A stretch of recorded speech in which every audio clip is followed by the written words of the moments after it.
Let's mic आज का अखबार। नमस्कार, लेट्स माइक में आपका स्वागत है। आज का अखबार के साथ मैं राखी जैन। यहाँ हम देश दुनिया के सबसे बड़े और विश्वसनीय अखबारों से चुनते हैं वो रिपोर्ट्स जो सिर्फ खबर नहीं, आपकी समझ और सोच को गहराई देती है।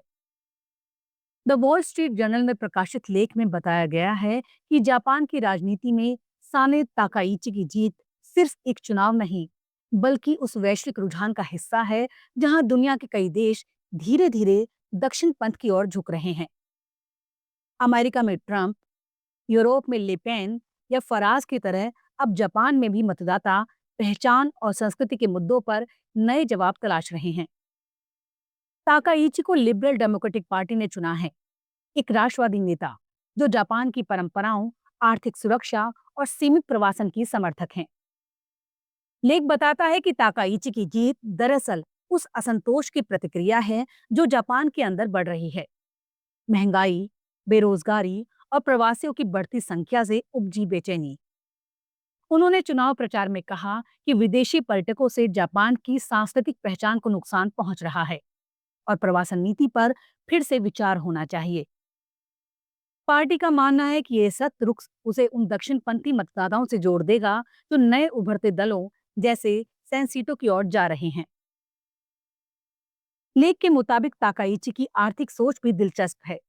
वो सरकारी खर्च बढ़ाने और उद्योग, खाद्य सुरक्षा, न्यूक्लियर एनर्जी व आर्टिफिशियल इंटेलिजेंस में निवेश की हिमायती हैं। हालांकि ये रुख पुराने सहयोगियों को असहज कर सकता है, लेकिन उनकी जीत इस बात का संकेत है कि जापान भी अब उस राजनीतिक लहर में शामिल हो गया है जहां मतदाता स्थिरता से ज्यादा पहचान और नियंत्रण की राजनीति को तवज्जो दे रहे हैं। द गार्जियन में प्रकाशित लेख में बताया गया है कि उम्र के साथ शरीर की जरूरतें बदलती हैं और खासकर महिलाओं के लिए ये सवाल अहम हो जाता है कि क्या अब उन्हें विटामिन या सप्लीमेंट लेने शुरू कर देने चाहिए। लेख की शुरुआत एक ऐसे अनुभव से होती है जहां पहले लेखक मानती थी कि अगर आपका खान पान ठीक है तो सप्लीमेंट पैसे की बर्बादी है। लेकिन जैसे जैसे उम्र बढ़ी उन्होंने महसूस किया कि शरीर पहले जैसा नहीं रहा। नींद, ऊर्जा, मांसपेशियां, बाल, सब पर असर पड़ने लगा। इसी बदलाव को ध्यान में रखते हुए लेख इस बात की पड़ताल करता है कि मिडिल एज या तो मध्यम आयु में महिलाओं को कौन से पोषक तत्व वास्तव में सप्लीमेंट से लेने की जरूरत होती है और कौन से सिर्फ मार्केटिंग के खेल हैं। लेख के मुताबिक जैसे जैसे उम्र बढ़ती है, शरीर को कुछ विटामिन और मिनरल्स को पहले जैसा अवशोषित नहीं कर पाता, जैसे विटामिन B12, कैल्शियम और विटामिन डी। इसके साथ ही मेनोपॉज यानी रजोनिवृत्ति के दौरान एस्ट्रोजन हार्मोन घटने से हड्डियों, मांसपेशियों और दिल की सेहत पर असर पड़ता है। इसलिए कई बार सप्लीमेंट की जरूरत पड़ सकती है। लेकिन लेख इस बात पर जोर देता है कि सप्लीमेंट पहला उपाय नहीं होने चाहिए। पहले ये देखना चाहिए कि आपका खाना कितना संतुलित है। क्या आप पर्याप्त प्रोटीन, फाइबर और पौष्टिक भोजन ले रहे हैं या सिर्फ ट्रेंडिंग डाइट्स और ग्रीन स्मूदी पर टिके हैं। डाइटिशियनों के मुताबिक विटामिन डी लगभग हर महिला के लिए जरूरी है, खासकर धूप कम मिलने वाले देशों में। ओमेगा 3 दिमाग और दिल की सेहत के लिए मददगार है, जबकि मैग्नीशियम नींद और स्ट्रेस के लिए। लेकिन लेख चेतावनी भी देता है कि कई बार लोग एक साथ कई सप्लीमेंट शुरू कर देते हैं और समझ नहीं पाते कौन सा असर कर रहा है। सलाह यह है कि एक एक करके शुरू करें और 3 महीने तक असर देखें। साथ ही ये भी ध्यान रखें कि कुछ चीजें खाने से ही मिल सकती हैं, जैसे दही, कैफिर, फल, सब्जियां और साबुत अनाज अपने आप शरीर के भीतर सप्लीमेंट फैक्ट्री की तरह काम करते हैं। अंत में लेख कहता है, सप्लीमेंट कोई जादू नहीं, बल्कि एक सहारा है। असली काम है सही खाना, पर्याप्त नींद, तनाव से दूरी और सक्रिय रहना।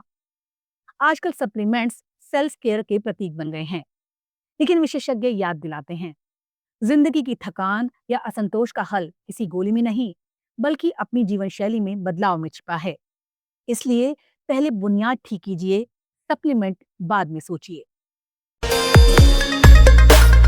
द हिंदू में प्रकाशित संपादकीय में देश में निवेश की नई घोषणाओं को लेकर एक दिलचस्प और मिलीजुली तस्वीर पेश की गई है। जहां एक तरफ घरेलू कंपनियां पूरे भरोसे और दमखम के साथ आगे बढ़ रही हैं, वहीं विदेशी निवेशक भारत से थोड़े हिचकिचाए हुए नजर आ रहे हैं।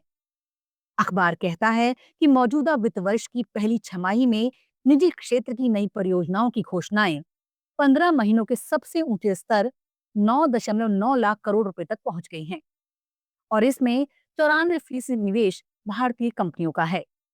यानी निवेश के मोर्चे पर अब भारत की कंपनियां ही असली ड्राइविंग फोर्स बन चुकी हैं। संपादकीय का मानना है कि सरकार के लिए राहत की बात है, क्योंकि वो लगातार निजी निवेश को बढ़ावा देने की कोशिश कर रही थी। खास बात यह है कि इन नए निवेशों में ज्यादातर मैन्युफैक्चरिंग सेक्टर से जुड़े हैं, जो अर्थव्यवस्था के लिए बहुत सकारात्मक संकेत हैं। दिलचस्प बात यह भी है कि ये घोषणाएं जीएसटी दरों में कटौती की घोषणा से पहले हुई थी। यानी कंपनियों का भरोसा सिर्फ अल्पकालिक टैक्स राहत पर नहीं, बल्कि दीर्घकालिक विकास पर टिका है। अगर ये निवेश जमीन पर उतरते हैं तो इससे न सिर्फ विकास की रफ्तार बढ़ेगी, बल्कि रक्षा और सामाजिक कल्याण जैसे क्षेत्रों पर सरकार को ज्यादा खर्च करने की गुंजाइश भी मिलेगी। लेकिन दूसरी तरफ तस्वीर का दूसरा पहलू है विदेशी निवेश में लगातार गिरावट। चालू वित्त वर्ष की पहली छमाही में विदेशी कंपनियों की परियोजना घोषणाएं घटाकर 0.6 लाख करोड़ रुपए रह गई हैं, जो पिछले साल का सबसे निचला स्तर है। कोविड के बाद वैश्विक परिस्थितियां और हाल में अमेरिका के साथ टैरिफ विवाद ने भी निवेशकों का भरोसा डगमगाया है। लेकिन इस अखबार सवाल उठाता है, क्या वजह सिर्फ यही है या भारत में कुछ ऐसी नीतिगत अड़चनें हैं जिनसे विदेशी कंपनियां दूर हो रही हैं? सरकारी निवेश की गति भी धीमी पड़ी है। नई परियोजनाओं की घोषणाएं 71% तक घटी हैं। इससे संकेत मिलता है कि अब निवेश की रफ्तार बनाए रखने की जिम्मेदारी घरेलू कंपनियों के कंधों पर आ गई है। अखबार सुझाव देता है कि सरकार को ईज ऑफ डूइंग बिजनेस यानी कारोबार में सुगमता से जुड़े सुधारों को और तेज करना होगा, ताकि घरेलू निवेश का ये जोश बना रहे और विदेशी निवेशकों का भरोसा भी फिर से लौट सके।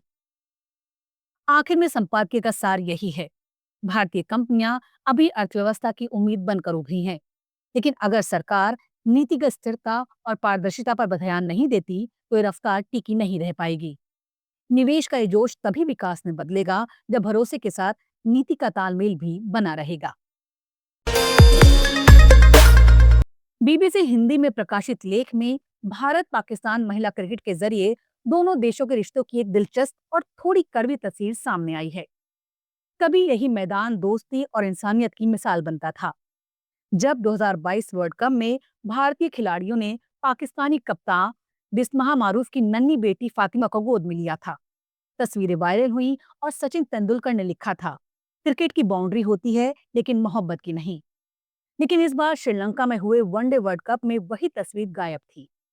भारत ने मैच तो 88 रनों से जीत लिया, मगर मैदान पर भावनाओं की वो गर्मजोशी, वो अपनापन कहीं नहीं दिखा। लेख बताता है कि इस बार दोनों टीमों के बीच सिर्फ क्रिकेट नहीं, माहौल का बोझ भी था। पहलगाम हमले और हालिया तनाव के बाद मैच से पहले ही तय था कि ना हाथ मिलेंगे न दिल। प्रेस कॉन्फ्रेंस में दोनों टीमों ने साफ कर दिया था कि राजनीति पर कोई सवाल नहीं, और जब मुकाबला हुआ तो टॉस से लेकर मैच के बाद तक सब कुछ एकदम ठंडा। हरमनप्रीत और फातिमा सना की नजरें तक नहीं मिली। तो तस्वीरें कभी खेल जोड़ता था का सबक देती थी, अब वो नजर नहीं आई। बीबीसी का लेख हमें याद दिलाता है कि जब भारत पाकिस्तान क्रिकेट अब सिर्फ खेल नहीं रहा, वो इन दोनों देशों के रिश्तों का आईना बन गया है। जब रिश्ते अच्छे होते हैं तो मैदान पर भी मुस्कुराहटें बिखरती हैं, लेकिन जब सीमा पर तनाव बढ़ता है तो वही असर मैदान पर भी उतर आता है। खिलाड़ी दोस्ती निभाना चाहते हैं, लेकिन माहौल और राजनीति उन्हें रोक देती है। आज का अखबार में फिलहाल इतना ही। देखते रहिए, सुनते रहिए लेट्स माइक। नमस्कार। आप सुन रहे थे let's mic more than radio. Follow कीजिए हमें हमारे सोशल मीडिया प्लेटफॉर्म्स पर। It's time for news. It's time for more than radio. Presenting the first radio news app, Let's Mic. Let's Mic, a news-based app on your phone where you get to watch and listen news, talk shows, interviews, radio show podcasts. On Let's Mic, you get all relevant information of TV, print, radio, podcast,